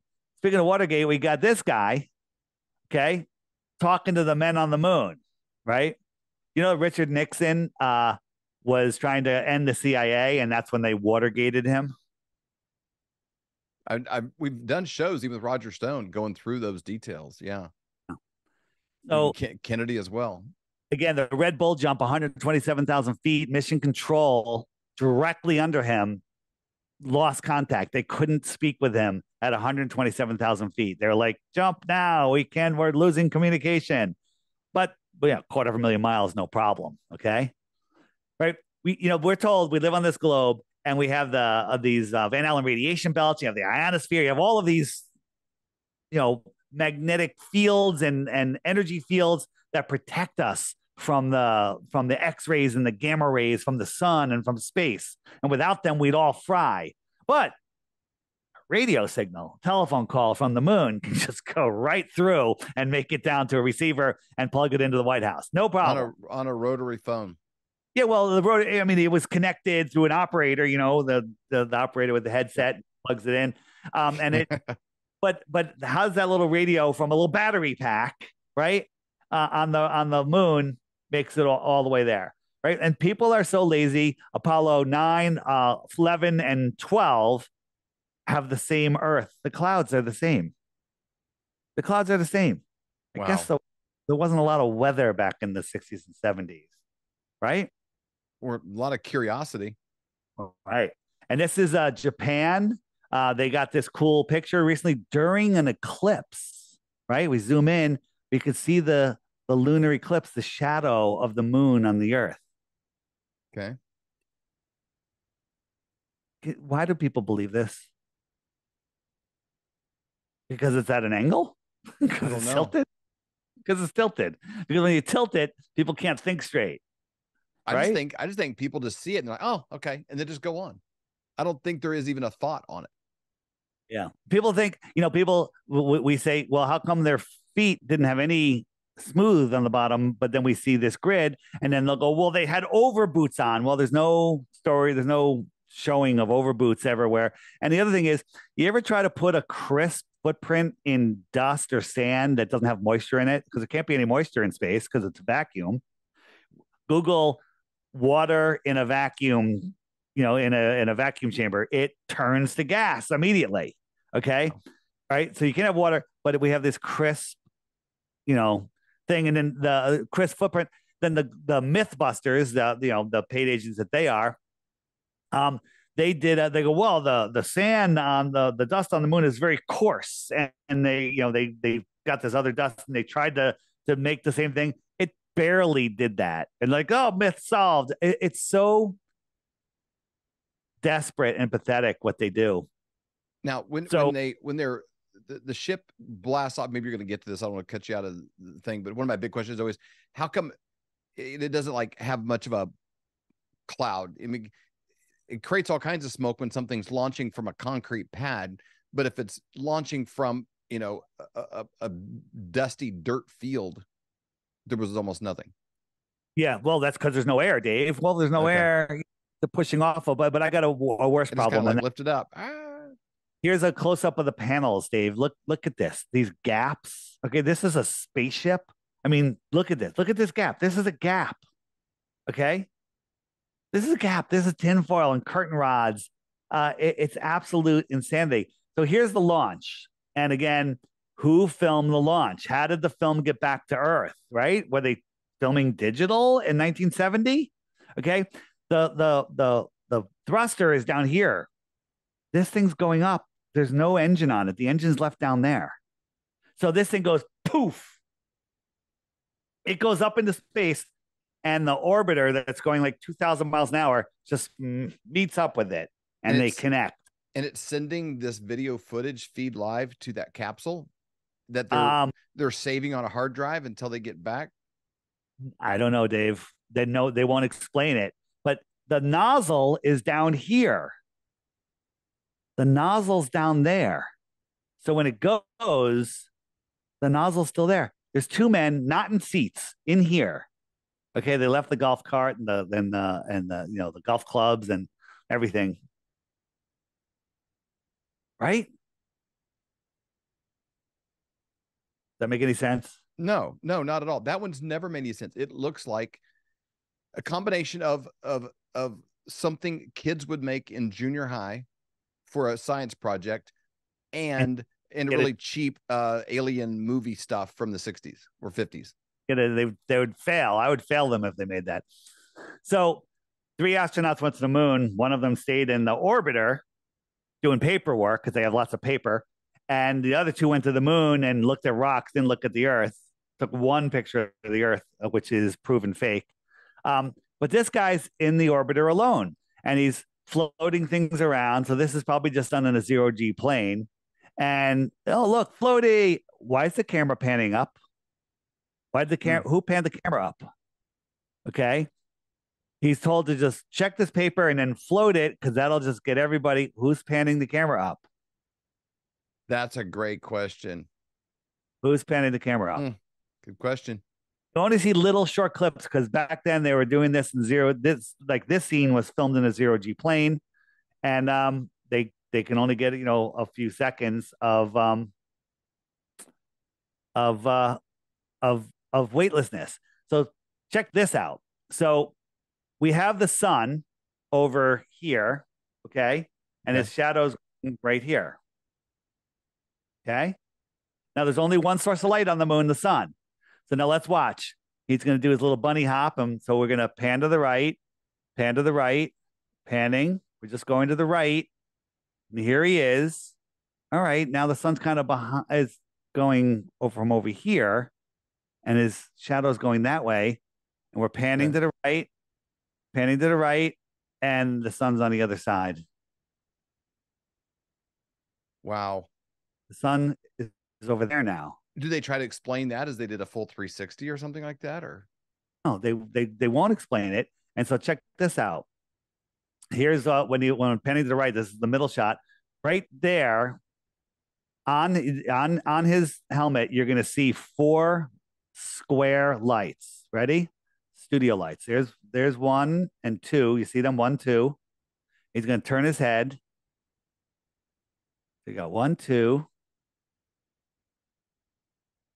Come on, turn your head, buddy. Here we go. 3, 4. Do you see it? Okay. So what could that be? Right? I don't know. Maybe it's something. Are those reflected lights, or are they supposed to be like light? Those are reflections. No, those are reflections in his visor. On his visor. Be something like this. Wow. Studio lighting. Right? So this is the lunar rover. I actually think they just went to Hawaii 5-0 and stole some beach chairs and a beach umbrella. Okay. That's what it looks like. A dune buggy. And actually one of our researchers literally took this picture and compared it to blueprints, and it's a Wrangler Jeep chassis. Okay. It's a Wrangler Jeep chassis. Look at this, Dave. You zoom in on this. This is literally weaved beach chair. It's got the little beach things. This is an umbrella, painted gold. There's duct tape on these fenders. And there's a shot. I think this might be the shot where you can't see. There's no tire tracks. So like, how did it get there? Okay. And then if you watch the footage of these guys driving around, it's like they're dolls. I don't even think they're real. They're just they literally look like dolls that are taped in there and put around. But if you look at the cost of this thing, Dave, it was $38 million back in 1970. Today, for the cart, 38 million. Today, for 37 million, you can get this. Okay. Wow. There is so much money that's pumped through this program. It's unbelievable. I don't actually think that money actually goes through the program, because if they had that much money, they'd do a better job. But NASA gets $70 million a day. I think it's just a black budget. I think they're really cheap with NASA. They're like, yeah, we'll give you $10,000 a day, and do your best, and so make sure you fool everybody. And I'm not sure, the rest of it goes to like CIA budget or something else, or all sorts of dumbs and all sorts of stuff that we'll never have access to. Here's something, Dave. and anyone Google this, things exploding in a vacuum chamber, in a vacuum chamber. You put a soda can in there, explodes, right? Anything you put in a vacuum chamber explodes when you take the air out, when you take the air out from around it out, except spacesuits. Spacesuits, which I just call snowboarding suits, they don't blow up. They don't blow up. Why don't spacesuits blow up? What? Because there's no pressure. They're in there. Well, the trolls like, well, there's layers of fiber. Show me an example here on Earth of something in a vacuum chamber that doesn't explode. What if you get into a vacuum chamber here on Earth in a spacesuit? What happens? We've made that challenge. Mark Sargent has a challenge. He'll go, give me one of your spacesuits, put me in a vacuum chamber with somebody else wearing a spacesuit, and they'll never do it. They actually did it once, and before they got all the air out of the chamber, the astronaut passed out, and he said his tongue started to boil, and they literally had to depressurize it faster than they should have because he was going to die. Right, and that's the only time they've ever done it.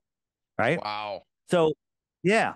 And so this is like, one of the iconic shots. I'm not sure if this, I don't think this was the first step on the moon, but you got the Earth here. And when we put it in Photoshop and crank up the levels, we see a box around the Earth. Okay. I guess they never thought that we'd have Photoshop and we'll be able to get this information. Wow. Pretty crazy. This is just one technique of people jumping around. I thought that was kind of interesting. Another thing is, when they're on the moon, these are all the moon landing spots from all the missions, but somehow they get shots like this, where you got the moon over there. The moon should only be above your head on all of those spots because the same side of the moon faces Earth. Right. So the moon should never be over there. The moon should only be there. Right. This is the moon. And this is what you see. The camera is the Earth. That's where the Earth is. The Earth isn't over there or over there. Right? But we see the Earth across the surface. The moon, the Earth should only be above. Okay? Unless they're lying about where they went on the moon. I was one of those guys that said, you know what, they did fake what we saw on TV because they can't let us see the real moon missions because there's aliens up there. There's people up there. And I literally said that. I still have to go to therapy about that. So would we be able to see with a gun telescope the stuff we've left behind? Because they've been there a lot of times, left a lot of garbage. Well, now they're going to, Artemis is going to land on the backside of the moon. So no, we can't. But they literally have, I wish I had that photo. If you can probably look it up pretty easily of they show the lunar lander and the tire tracks, and literally it's a picture of a dusty, dirty surface with one pixel, a dot, literally a square dot. Like, that's the lander, and then a line, like that's the tire tracks. It's the most ridiculous thing you've ever seen. And just to make empty claims like that, it's very, very pathetic. What is this one here? Oh, so this is them jumping on the moon, right? What is going on here? And on the moon, why are we, I'll pause it a second. Why are we moving so slowly, right? Why slow? Because if there's no air or resistance, wouldn't you go faster, right? So do they have like wires on them? Are they hanging from something? There was one scene that we lost it during the YouTube apocalypse back in 2017, where they literally were in a warehouse and they had like a 15-foot balloon tied to the astronauts. Yeah. And as they could jump around. It's like this little baby jumping around, right? He drops something, his hammer, and he can't get it. So he's trying to ready, jump and let me get it. I can't get it because the spring, whatever it was holding him up, wouldn't let him go down. And there's some of these too where they're running and then like they fall on their face and then just hop back up on their feet. I've seen shots like that. Yeah, many of those. And this one right here, this is Buzz Aldrin in Hawaii. It kind of looks like the moon landing area. I don't know. Is that a coincidence? A lot like that. Yeah, pretty crazy. In black and white though. You gotta go to black and white on the moon. And 1970s technology. You got batteries, you got air conditioning. It goes from 200 and plus degrees in the sunlight to minus 250 in the shade. So it's a 500-degree swing. Get one of these spacesuits and put somebody in the Death Valley in California one summer day. Just have them survive 3 hours out there, 2 hours, an hour. I don't think it could happen. There's no way that they could be in this thing. And first, again, it would explode. There's no possible way. Right? This thing is cooling and heating and airtight. Come on. What kind of batteries did they say that they used back then? Oh, very good. Old fashioned, horrible battery. I mean, are these like the old, like, the D size batteries or whatever? Or how do they make those things, like Duracell or something? This is the orbiter. Because I mean, battery technology was so slow for a long time, really till fairly recently. Yep. This is just some shots of the moon. It's bad. And then, they're supposedly working with these gloves on. Could you do anything with these gloves on? Could you? Be tough. Right? Here's a question. Could you go to the bathroom? Because they do have a zipper on the sweat on it, an airtight zipper made of plastic. Okay. Why do they have a zipper on an airtight spacesuit? Well, in case you got to go, you're in a pinch on the moon. Yeah, Dave. I mean, right here. I know. Artemis boots. Look are these some LL Bean? Look, are these airtight? These are the new, suits that are going to wear to the moon. So when were these taken? Is this like 20 here? Wow. Yeah. Crazy. They got to at least stay ahead of movies, to engage the imagination. Movies are ahead of them. Yeah. This is what I call a false flag. It's just a whole nother. So let's talk about that. Is there a lot of wind on the moon? Well, when they went by the flag, it waved, so there's supposedly no air. How could that happen? And if you look at this flag carefully, it's wet. It like rained or something. So how do you have a wet flag on the moon? You got to put your flag there. Yep. So what about the return? Let me ask you a question. So if we have if there's the spaceship that was waiting for the guys when they were on the moon, like does the moon rotate as well, or is it just sitting there waiting on them?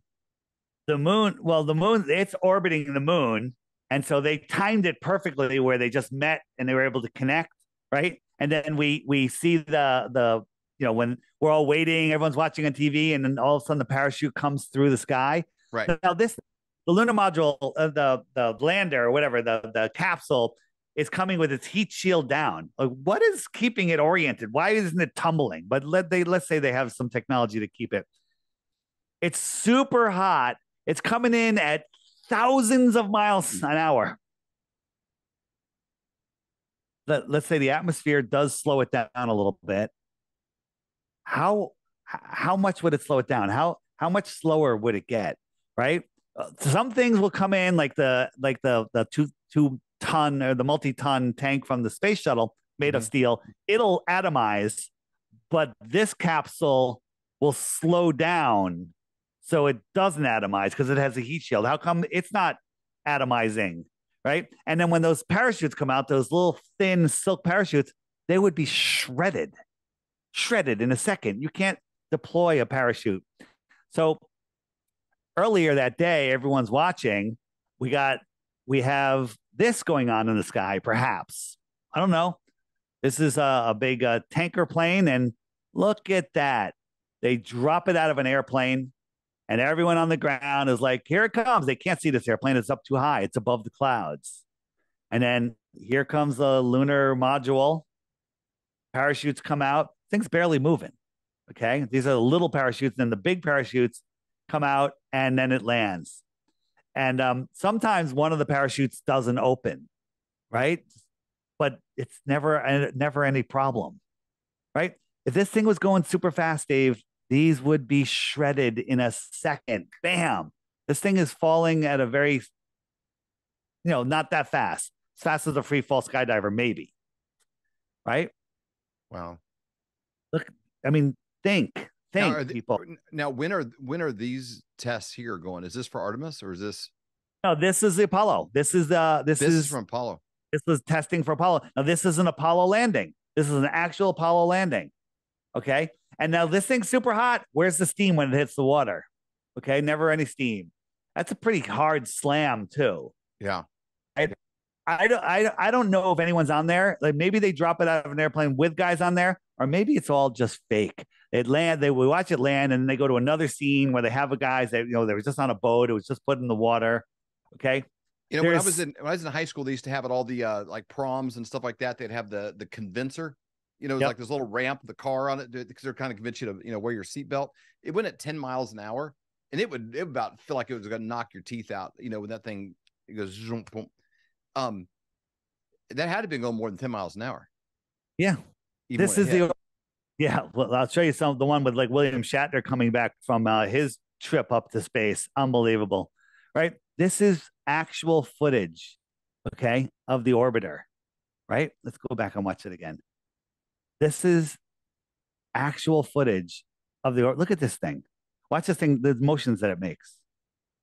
Looks like it's on a wire. This is being filmed from I think is this the lunar lander? It's from the orbiter, and it's coming in. This is what we watched. This is so fake.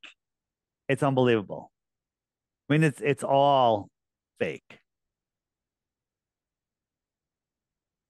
So this is when it's taking off. Something weird. I mean, I could watch this stuff all day, and then you can analyze it all day, right?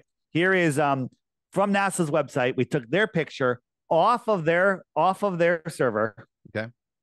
Live on this is on a live stream, so you can't say we faked it. And then we put it in Photoshop and we cranked it up, and there's that square. Okay. There's that square. Since then, they've removed that picture and replaced it with one that was silhouetted better. Therefore, well, at least they're trying. Well, that's pretty good. I mean, at least they got some ambition. They're not just like spitting on you and telling you it's raining. Right. And people are like, how do you fake it? I mean, this is the guy Dustin Question Everything or whatever his thing is, but it's all done with a green screen. Look, he's on the moon. That's more believable than what they showed us. Careful, Dustin, you have no suit on, dude. Yeah. You're gonna explode. Look at that. Yeah. And here is Japan's this is them. They filmed the Earthrise while they were orbiting. Okay. David, could you do a better job than this? And it's always a perfectly full Earth too, right? How come it's not a partial Earth?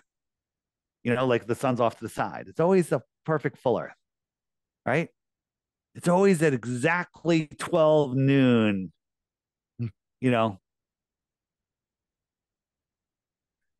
If you can't see this is fake, I can't help you.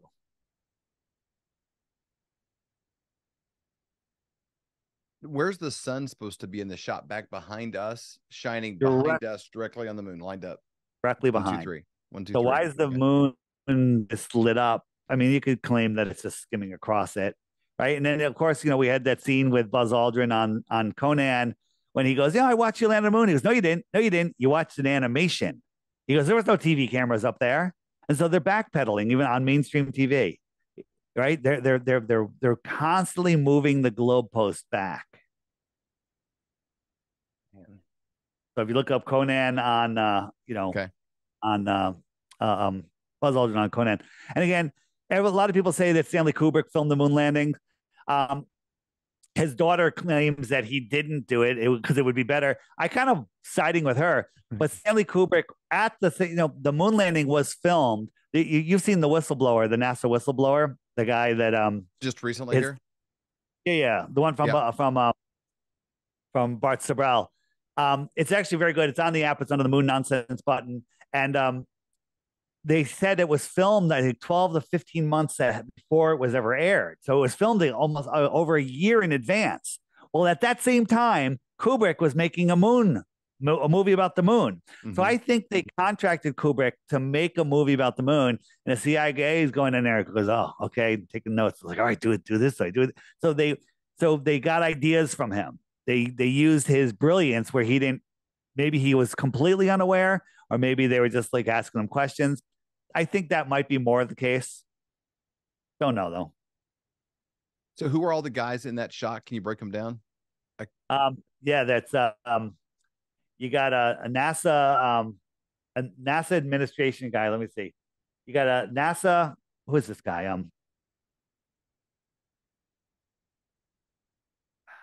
Blocked on my screen. He's missing. Is that the missing control guy? Then we got this is an astronaut. Okay. This is Arthur C. Clarke, an author. Okay. You got Stanley Kubrick, and then you have I can't see that for some reason. Why is that so small on my screen? But basically, they're all walking, and is that supposed to be? This is in Hollywood somewhere. It's in a Hollywood film lot, right? I mean, I've seen this shot quite a few times before. It's pretty interesting. So senior administrator for the Apollo project, this guy, right here. So your feeling is Kubrick was making his movie, and they sort of just stole the principles and ideas of how to do it, and they recreated that in their own lot. Right. But he wasn't necessarily involved, other than maybe they just stole his plays. Maybe he completely filmed it. I don't know. I wasn't there, so it's hard to say. It's very hard to say. Yeah. And the other thing is, why don't we see stars from space? Shouldn't space look like this from the moon? Right? This is space from Earth. How come space is like this from the moon? How come we don't see stars? Because of atmosphere. Atmosphere. That leads to a flat Earth. I'll tell people again, if you're listening, I don't know if you missed it earlier, but if you go to flatearthdave.com, go to his website, there's a link, and I don't know, maybe you can download it by going directly to iTunes or something else, but he has an app that is just an endless source of being able to go through and look at these things. And it's categorized in sections. It's no matter where you land on all this stuff and what your feelings are, I don't know if anybody's 100% on anything, but it gives you enough to chew on, to really have good conversations about what is and what is not possible. 100%. On the app, though, one of the moon nonsense button, it'll show you all of the videos about the moon landing that YouTube is hiding from you. You Google moon landing hoax, you're just going to get all of the nonsense from the Mythbusters and from Nat Geo. All deception. And then ask yourself, hey, you guys all know that, the government is not here for your good. So why are they hiding? Why are they hiding this stuff? Yeah. And if YouTube's a fair shooter, then it should be based on views. What does the public have an interest in? If you just look at YouTube and you Google some of these things, and put it into the YouTube search, you'd think no one in the world is interested in anything other than what Anthony Fauci has to say. No one in the world's interested in anything other than the mainstream state approved narrative, which for me, that is just increases my curiosity. Why do you only show this? And then are you saying that nobody's ever made a video debunking any of this stuff, that no one that's ever driven the views up? Yeah. When you search anything moon landing hoax or anything with the words flat earth in it, you get the same videos. All of the mainstream, videos and the paid, what we call anti-flat earthers, conspiracy people. And their arguments are fallacious, but they speak with a nice British or Australian accent, and they speak very condescendingly, and the weak minds will be like, oh, well, that guy sounds very sophisticated. I better step in line. That accent is pretty strong. Okay. But, they literally, this is the moon lander. I just put some eyes on it. Okay. Look at this thing. This is horrible. Horrible. It's supposed to be airtight. Would you put your kid in there and then submerge it in a lake? No. No. So Dave, you said before we close, you were going to show us, for those of you that like, hey, I for sure don't want to hear anything about the Earth and its shape and cosmology, you may want to tune out now. I don't know, but he has a foolproof piece of evidence to show us on the Earth that we were going to get to before we close up. So make sure we get to that before we're done today. Let's go there right now. And again, don't believe anything I say. Please go research it yourself. Check out my website. If you want to learn about the flat Earth and you don't want to get the app, just go down to the crash course. Turn off Netflix for a week and start watching those videos. It's scientifically impossible to watch just 3 of them and remain believing in the globe, right? And the thing is, why does it matter? I still have to go to work on Monday. When you understand the connection on how important this deception is and how this keeps us away from the creator, even though like a lot of people like, hey, I got my relationship with the creator. You're not seeing the big picture. You're not living to the truest potential.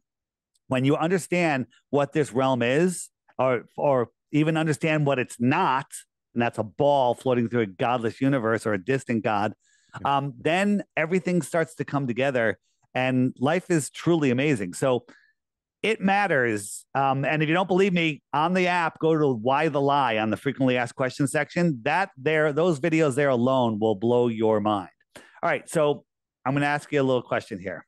All right. Fire away. So wherever you are on the Earth, you can consider that the top of the Earth, right? Wherever you are, that's the top for you, right?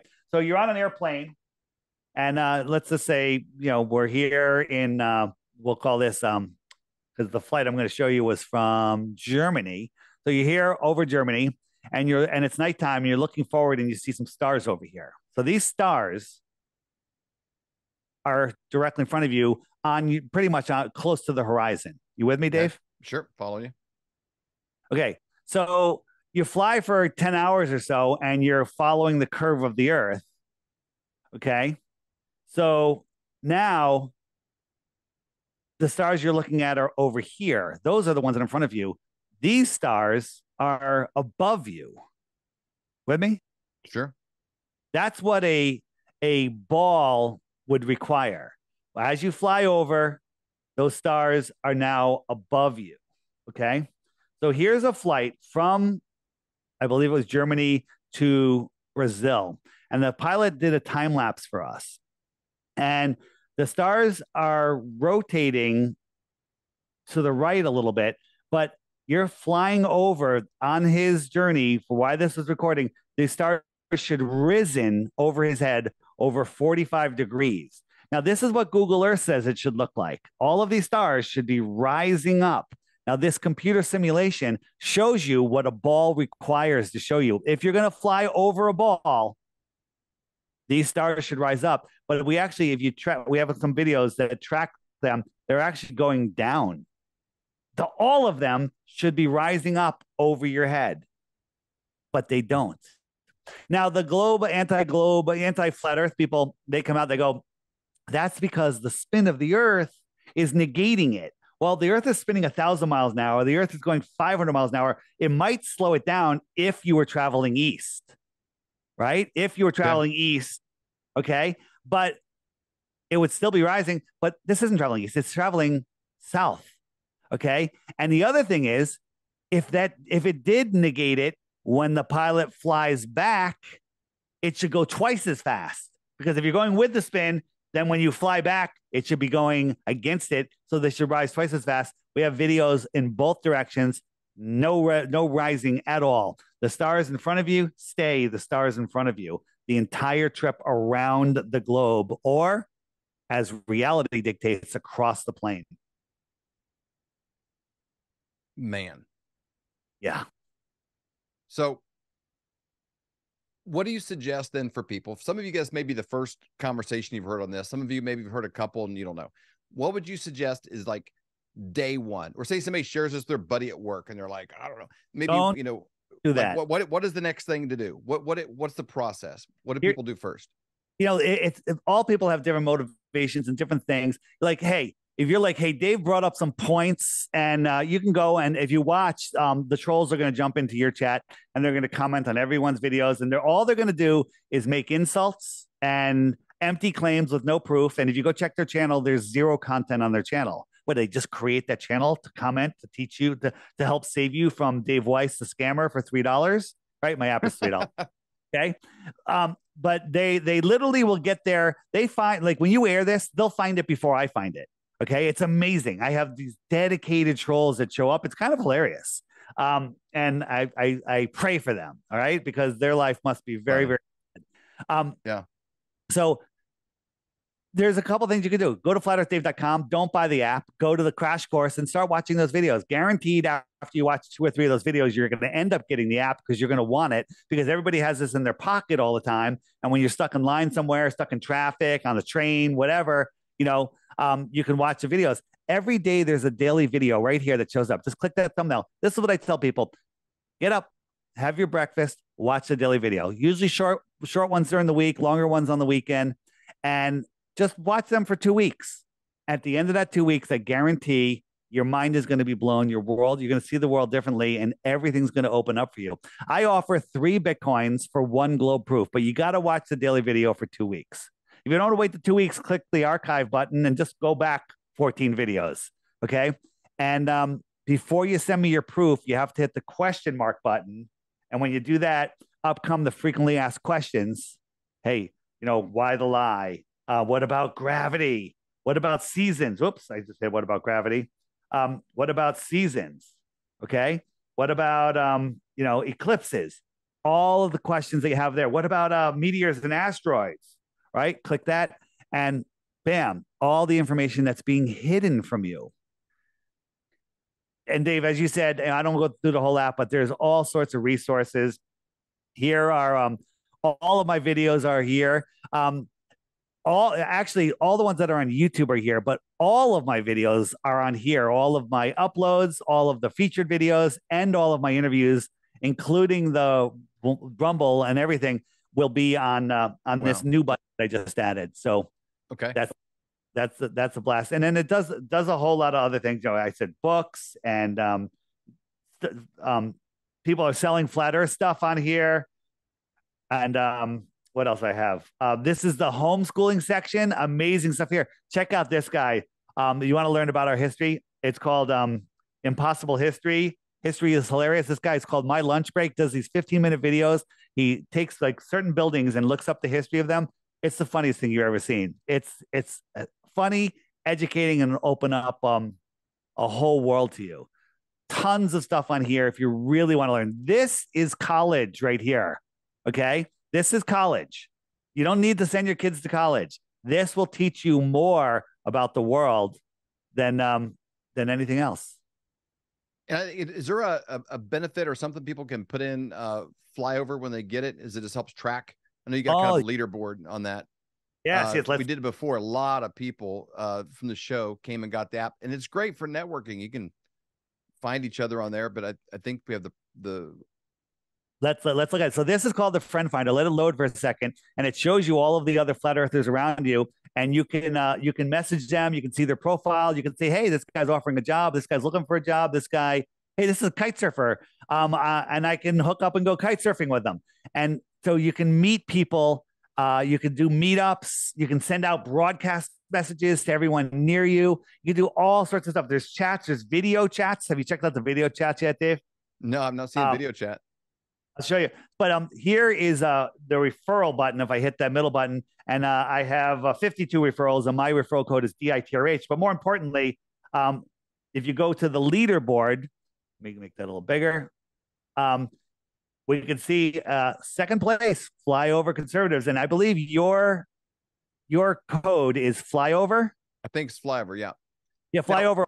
One word, no spaces. So when you download the app, it says, "Do you have our referral code?" Put in Flyover. Let's get him. Let's keep him in front of a man in America who's coming up hot on your heels. That's good. There's no compensation thing for it. It's just kind of fun to be able to track, be able to stay together, and those things. So I love the app. It's really good quality. It puts good information out there and good tools for people to be able to look at it. Now, here's the deal. We're not the government. We're going to treat you like an intelligent adult. You can go look at this stuff and then walk away and saying, not for me.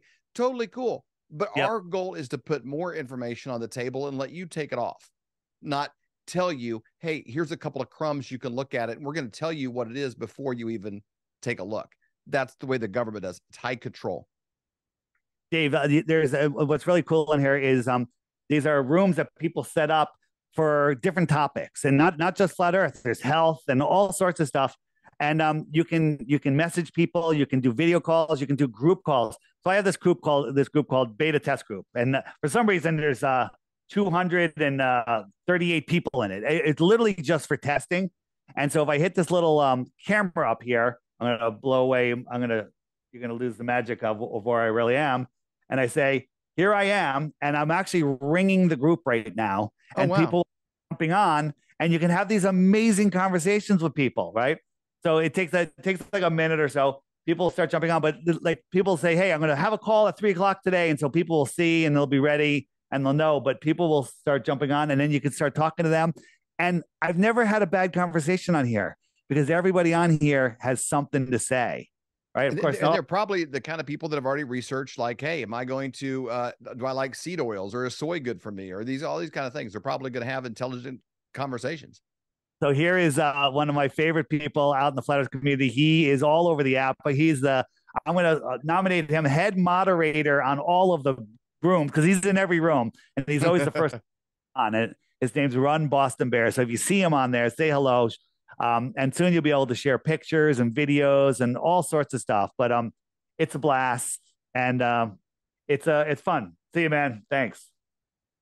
There's no reason to be bored in the world that we live in. And I tell you what, if you look at some of the craziness going on around you, it may be just because they're trying to stay ahead of the curve and squash everything going on. And I think there's so much truth. If you look at the news, what's happened in Michigan these last couple of weeks, last couple of days, actually, Gateway Pundits and stories on it on the 2020 election. You look at stuff going on in Ohio. There's so many things that are coming up in stories and narratives that they got to try to control, that they just smash and put all these things out. And you're like, I think it's less Republican and Democrat in the world, and this person and that person, and Chiefs and Raiders and meat eaters and vegetarians. I mean, it's not all these little crazy binaries. It's kind of those that are just trying to control the money supply and the information supply. And then there's everybody else that's trying to get by.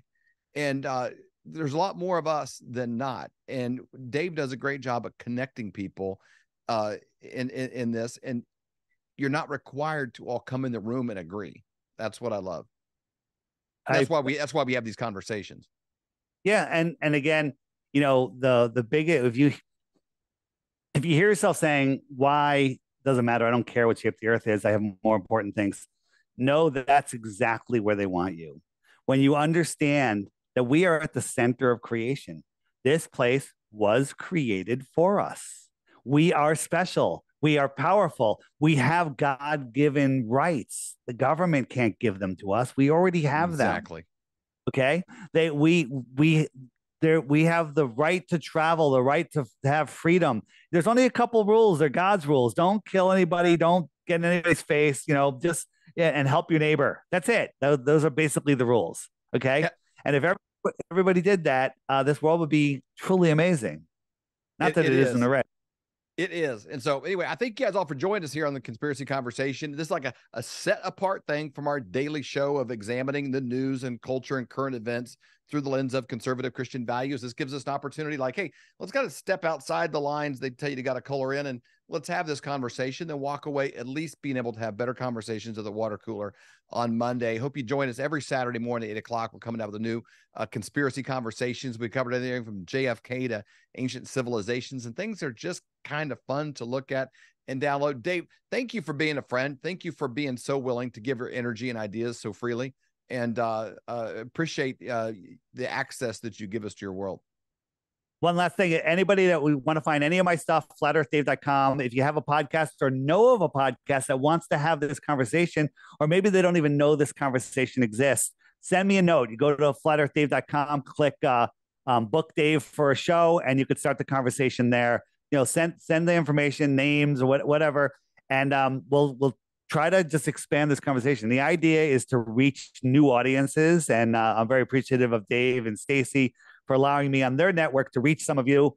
And, most people violently oppose the idea at first. And, Dave probably even lost a few subscribers, but then they come back because over time they end up seeing we've been deceived on levels that we can't even comprehend. And once you see that, it frees you from the matrix. Yeah, I'm not one's going to cave to a whole lot of peer pressure kind of either way. Like I bought these myself. We don't have I'm not sponsored by Pfizer or any other kind of outside entity. We're kind of free to kind of do what we want to in this space. And I think that's what people really appreciate and value. So Dave, thank you very much for your time, man. I appreciate it. Can't wait to have you back again.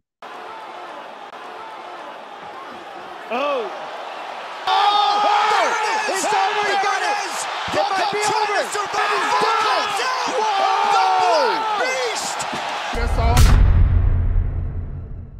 And thank you, Flyover family, for joining us on this journey. I'm having a blast having these conversations, and some of you guys have great things to say and great questions, and I've really enjoyed even the conversations with you in the comment section. So please like and share this with someone who you know would appreciate it, and maybe you would like to have better conversations with. Share it with somebody and say, hey, let's get together and have lunch and talk about this. Maybe these guys are crazy. I don't know. I just know that I'm very interested in the things that they say you're not allowed to be interested in. One of the things we talk about on the show quite a bit is your food, your health, and your finances. Those are three big categories that a lot of things kind of come and go. And, you know, how you wash your car or something, you know, probably isn't the main thing, but your food, your finances, and your health are three areas we focus on a lot. When it comes to your finances, we have a connection with a guy that I've known for over 25 years. His father was a mentor to my wife and I. He has 2 PhDs and focuses directly on your finances, how to help you get out of what I call fake fiat currencies, which are, believe it or not, are crashing. If you can't see it around you every day, it's not just inflation. It's a global situation. There's never been a fiat currency that's lasted long term. How do you get out of the way of that, even if you have just a little bit of money or you have an IRA or a retirement fund, into something that's real, which is actually bullion, silver, not collectible coins with a great story from some shipwreck or a picture of Elvis or something like that on it. Actual silver that's worth, you know, the spot price per ounce when you go to sell it in the future. As this goes down, this goes up. Pretty simple. But if you want to have a conversation about how this actually works, how it affects you, every month now for a long time, we've taken a little bit of money and moved it from fake money into physical silver. And that is the move right now at this point. So you go to Kirk Elliott at flyovergold.com, his landing page. There's some videos, some PDFs that you can look at, but you can enter your information and they'll just reach out to you. He has an incredible team. You can maybe talk with Kirk himself and find out what is the best thing for you. What do you need to do to not just get by right now, but to be able to thrive? And I think we're going to be in a situation where when you've moved from fake currency to real silver, the world is moving that. Nations are backing their currency with gold and silver. Nations like China, India, Russia, Brazil, South Africa. They're making that move to back it with gold and silver because they want to get away from the US dollar.